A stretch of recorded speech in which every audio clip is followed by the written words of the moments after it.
dude. I know what else is going to be lit. This next match? This next match, The other Y.b.M. side. Ooh, the other side of winter semis. Other side of winter semis, Y.b.M. and Awestin versus Aerolink and Denti. And Aerolink Denti is a team that we haven't seen since far before the Bayonetta days when both Aerolink and Iggy started teaming.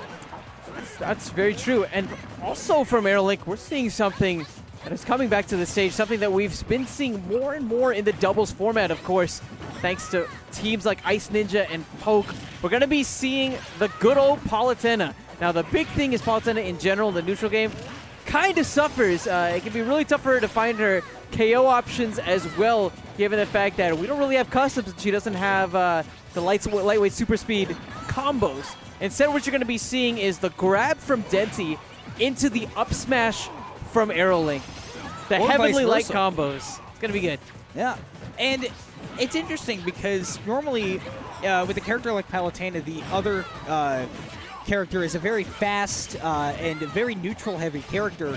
Luigi in doubles is not that character, but even with two punish-heavy characters, they're not doing too bad right now. Definitely doing a solid job of boxing out Awestin and Y.b.M. And let's not forget, Awestin on a rampage as far as doubles is concerned. He's been making it to grand finals Denti. time and time again. Denti going huge and getting 2 quick stocks.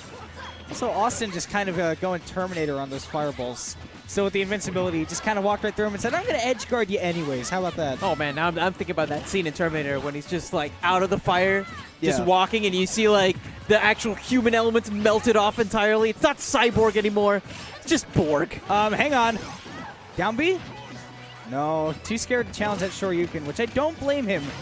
It's a pretty good move. And that kind of a percent, if you try to challenge at the wrong time, you're definitely going to be losing that stock. Bit of risk-reward there, I suppose. Back throw won't quite do it. Battlefield does have huge blast zones. Denti just getting up smashes all over the place, reading that roll from Y.b.M. and now almost getting that pre-patch kill. I know. It's unfortunate for Denti that Y.b.M. was able to get out of that full sequence on the tornado. Ooh, Denti going for that edge guard.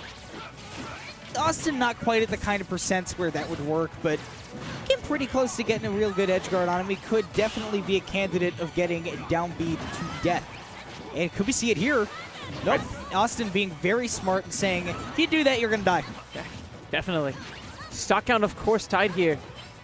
And with Ryu on board with this kind of damage, he's a liability for both teams. He can get knocked off rather easily, but at the same time, he can also KO anyone on this screen, especially Palutena at 87%. Aerolink has to space around, and because of this, he's actually opting for Denti to take the one-on-one here against Ryu.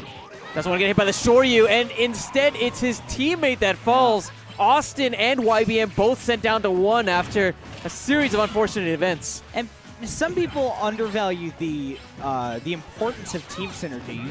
A lot of people think that if you have just 2 very good players on the same team, there's no way they can lose, right? Because if you make 1 or 2 mistakes, you hit your teammate sometimes, how bad can that be? Well, you saw it right there, a full Shoryuken on your teammate, and it's not the first time that Y.b.M.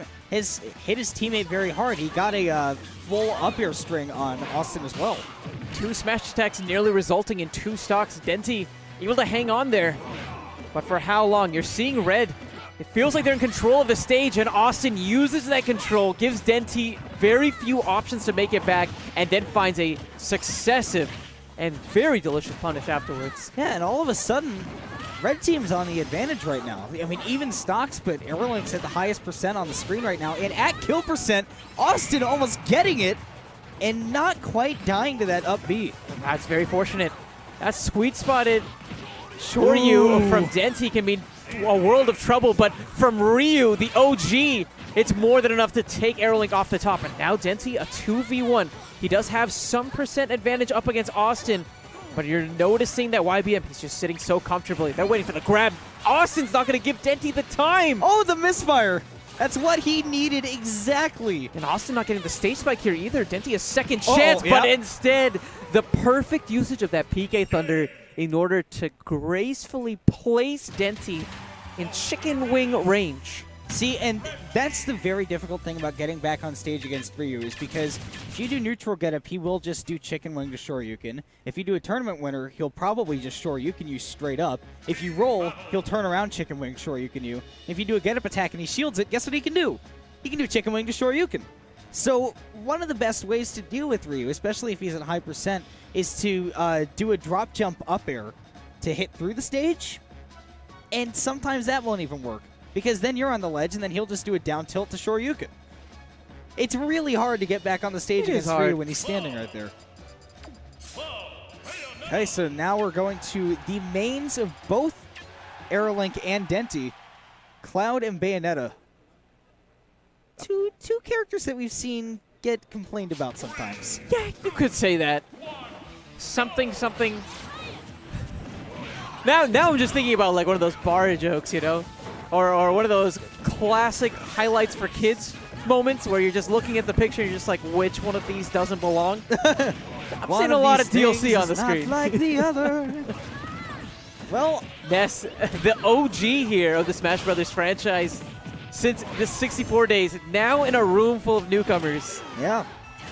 I mean, let's be fair here. Ness is also probably the weakest character on the stage, which has nothing to do with the fact that the other three are DLC. That's just the way it is. Also, they were like trying to save Denti, but it's Cloud. It's really hard to do that. It is tough, and of course Bayonetta does have the recovery options available where you can go in deep to try to save your teammate, but as you mentioned, Elkobot, it's just a bit too tall of an order. And wow, what I thought would have been two quick stocks in favor of Denti and Aerolink instead results in Aerolink losing one. That Shorty from Y.b.M has just been so successful. I don't think that he's actually missed on that yet. Yeah, it's a very, you know, you'd think that a move that's got invincibility, comes out frame 6, and can kill at very low percents on good setups, or just easy setups even, would be punishable if you miss, but no, it's very few frames of ending lag if you do miss, and we haven't even had to see that from Y.b.M because he's been hitting them so consistently. Now, another thing that I like that Green Team should theoretically have an advantage for is that Ryu has to focus attack a lot less because of Bayonetta's up B. If he wants to come down with the focus attack, he's got to be darn sure that Aerolink's nowhere near him. Awestin going way up there after Aerolink. Could have been catching an up B to an up air, but somehow living through it, just getting back down, and now, caught on the platform, Denti's going to get that golf swing.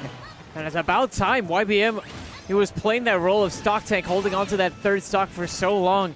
Still with a hefty percent lead here. That was a great recovery by Denti, by the way, when he got hit by that PK fire. It's really difficult sometimes to have the presence of mind to just jump back, take a second, and then up B again. Here's so many options for Awestin. Instead of going for the ledge, you're noticing that he's willing to throw out an aerial, prevent his opponents from trying to contest at all there, taking on the extra damage where it counts. Okay, Y.b.M with a down throw. Not going to find anything off of it, but does get the weak part of Shoryuken and will kill anyways. Red Team at a very positive advantage right now. And these platforms, they felt like a nightmare for Green. Losing stock after stock whenever they're stranded up there. They need to turn the tides, try to figure out ways to get their opponents above them rather than the other way around. Limit Broken Cross Slash comes out, gets the damage, but nowhere near the percent to take the stock. Y.b.M so good at catching these aerials coming down, whether it's with a focus attack or just timing his shield perfectly. He's really been a force to be reckoned with on the ground. Oh, and the in the air semi-truck. too. Yeah. So now Aerolink all on his own in a very neutral winning heavy character. And yeah, that's a solid win for Red Team. That's really, really tough to see. I mean, I look back, and while Awestin had so many amazing offstage plays, we can't forget about how well Y.b.M played. I mean,